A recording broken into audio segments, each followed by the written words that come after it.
नमस्कार दर्शक बंधु एवं आमर हस्तगत होता खबर रही लघुचाप संपर्कित बात्या संपर्कित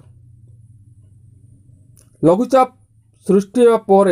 बात्यार संभावना अच्छी कि नहीं से संबंध में आसला वर्तमान बड़ अपडेट जाना आम से संपर्क में केउं स्थान में लघुचाप सृष्टि होगा जाऊँगी यार प्रभाव ओडिशा पर किभली भाव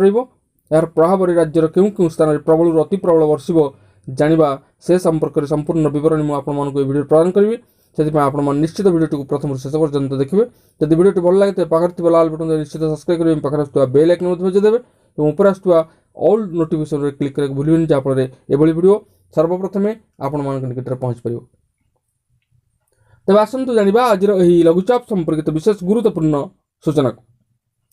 दक्षिण पूर्व बांग्लादेश और यार निकटवर्ती अंचल में घूर्णिबलय सृष्टि होती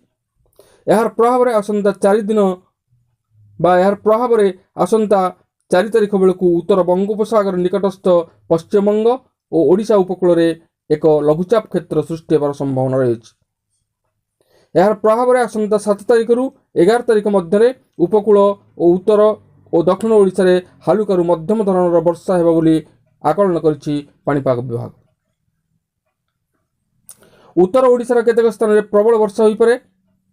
तेबे बात्या नहीं कौन आकलन करा जाय नाही बोली भारतीय पाणीपाग विभाग महानिर्देशक मृत्युंजय महापात्र कहते से कहते वर्तमान एलिनो सक्रिय नहीं प्रशांत महासागर रे ट्रिब्यूनल लालिनो कंडीशन चली तेणु अक्टोबर और नवेम्बर रे लालिनो कंडीशन रो उन्नति हेबो। लालिना कंडीशन जेते बेले डेभलप हुए सेते बेले उत्तर भारत रे तापमात्रा कम रही है साधारणतः लालिना वर्ष गुड़िक तापमात्रा कम रही देखा मिलता है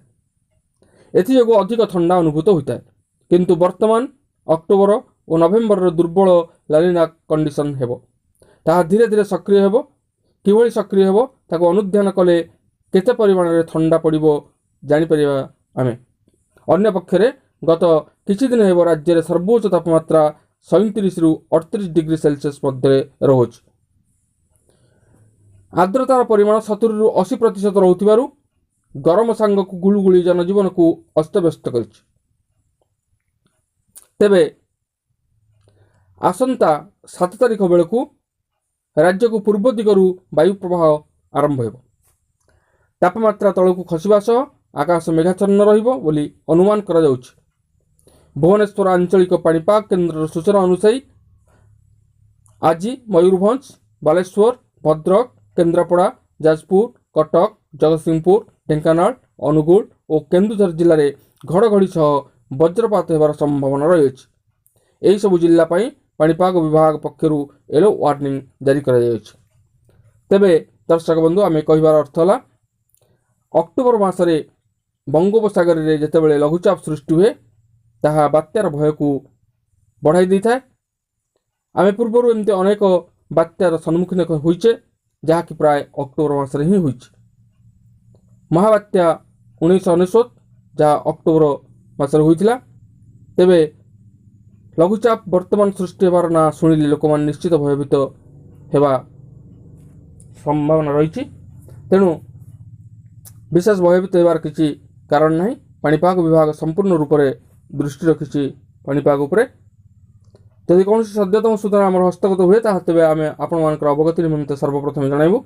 ये आज पाणीपाग संपर्कित बा लघुचाप संपर्कित विशेष गुरुत्वपूर्ण सूचना आज पुणी देखा आगामी भिडियो। रोच धन्यवाद नमस्कार।